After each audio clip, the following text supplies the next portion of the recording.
my friends, and welcome back to Learning Torah Lishma. You know, there's a lot of people, they're as singles, and unfortunately, to get a shidduch today, to get a soulmate, to get nafshi, the regular system that's used, not what we talk about, but the regular system that's used, puts you literally through Gehenna, through like the 7 levels of hell. That's what they do, the Shivim Maduri Gehenna. And they have very little remorse of the fact that they do this, if any remorse at all. Just the opposite, they think that it's good that they're doing this.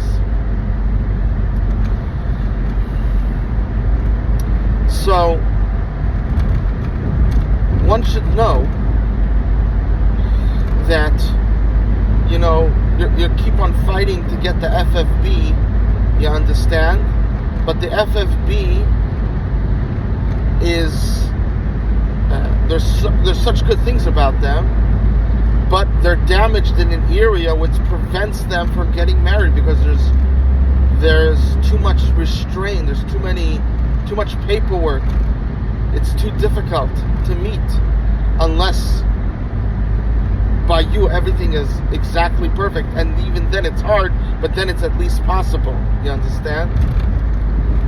So you have to realize this, and realize that there's another group, which they try to make you think that there is no other group, that you have to marry the FFB from Beis Yaakov, from Bechon, from wherever it may be, or the boy from BMG or Brisk or Mir. That's what they make you think. But what people don't realize is that there's another community, and a very beautiful community, and people that really are devoted to Hashem, and that's the Baal Tshuva community, the people that come back to God, people that are Jewish, they find out about it, and they come back to God, or God forbid, someone that went through something and they went off, but now they came back full force. And people that are Gerim, people that are converts to Judaism. These are people that were in the other world, and they chose Judaism over it. So, this is something that's amazing, and they try to make you think that there's something wrong with them, that you shouldn't marry them. They try to look down upon them, like an FFB is better.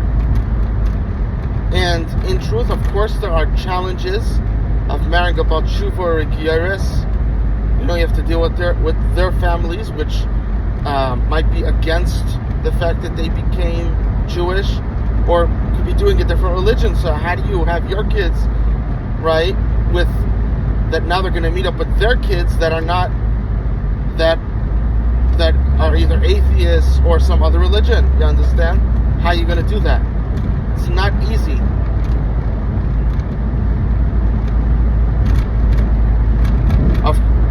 We understand that. But in life there's always challenges, and if you go to a wise sage, you can figure out how to deal with it. The most important thing is that you get married. You understand? That's the most important thing. That's more important than all of this. All these, what about shidduchim? Well, the most important thing is that you get married.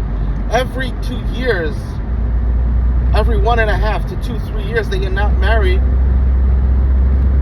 is a child less. You understand? And in Judaism, the ashkaf, the ideology of Judaism, is have as many children as you can in a healthy way. That's the ideology, and that's what we follow, and that's what we want. That's what your wife wants, that's what you want. And so people,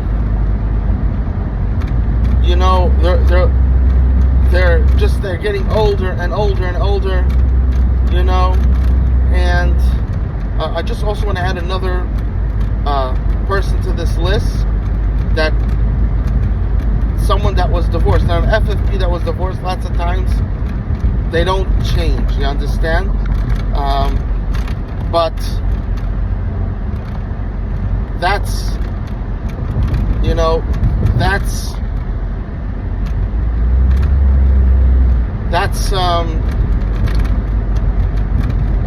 just have to see, did they change or not? You understand? So getting back to what we're saying, so you have to realize that there's X amount of time, and even for a boy that has more time, but there's still X amount of time, and you need to maximize it, and we don't have time to waste. After 1, 2, 3 years of nothing happening, you gotta go to a winning plan. You understand? You can't stay on the loser side. It's just not the wise thing to do.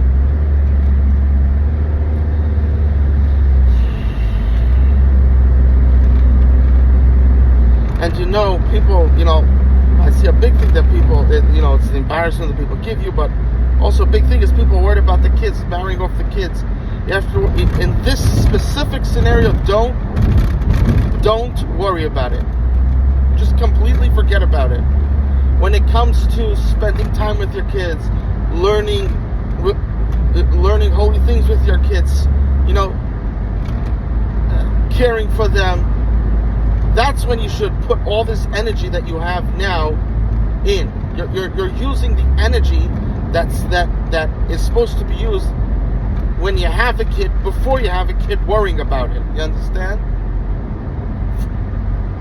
The first and foremost thing is to get married, have a happy marriage, be good to your children. Yeah, that's the first thing.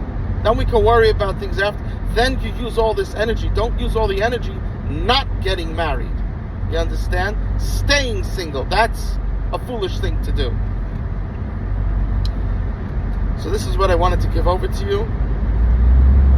I love you, and Hashem loves you more.